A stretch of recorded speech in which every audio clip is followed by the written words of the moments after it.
how to add Spotify music to Instagram story. Hey everyone, welcome back to the channel. If you want to take your Instagram stories to the next level by adding your favorite Spotify tunes, you're in the right place.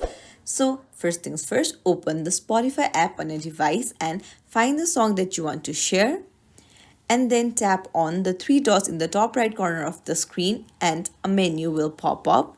So now you'll have to tap on share and then tap on Instagram stories option. So now you'll be redirected to your Instagram page. Now you can make any necessary changes. You can put the sticker that you want, or you can even put any text that you want, and then tap on done. And now you have to click on the arrow button to share the story. And that's it. Tap on share and your story will be posted for everyone to see.